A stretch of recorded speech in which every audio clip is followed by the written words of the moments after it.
awards, Nuvia is our salutatorian. The golden cords she is wearing tonight represent her induction and participation in the National Honor Society. She's also wearing a red cord, which she received for being a leader in running our school's blood drive. Her combination of both heart and mind are powerful attributes, ones necessary to positively impact our community. It is with honor I present to you this year's salutatorian, Nuvia Gutierrez.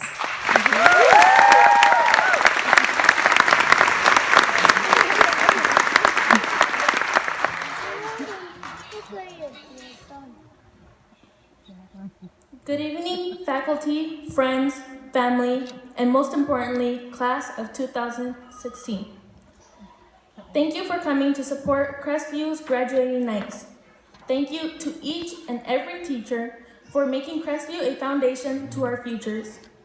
Personally, I would like to thank Christina for always having an open door for me and being a good sport when I would scare her daily.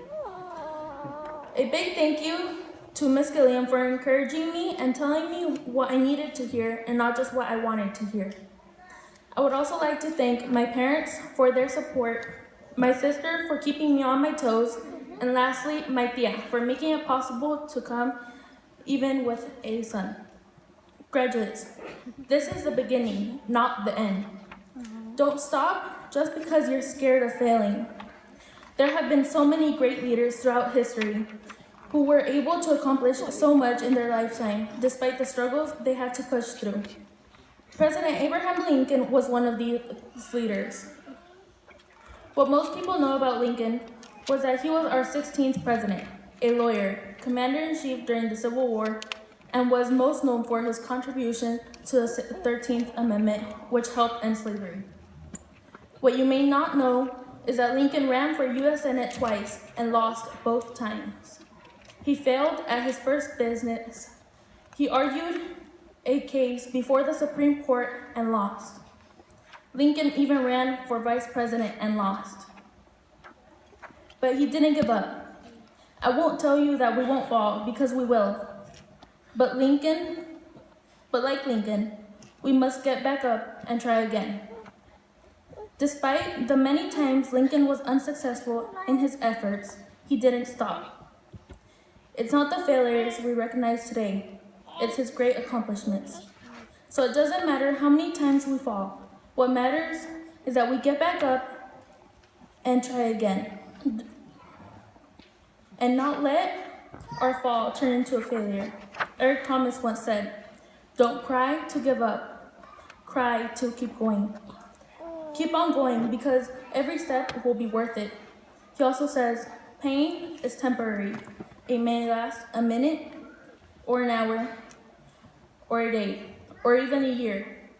But eventually it will subside and something else will take its place. If I quit, however, it will last forever."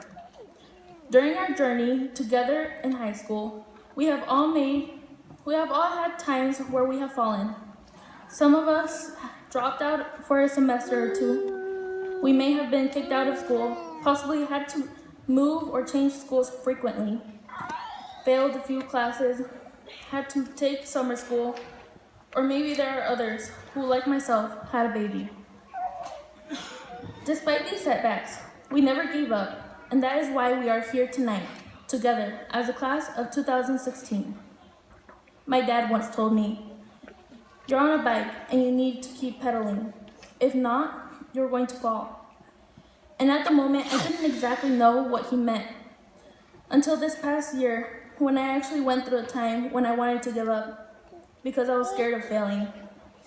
Failing my classes, failing as a student, as a family member, and most importantly, failing as a mother.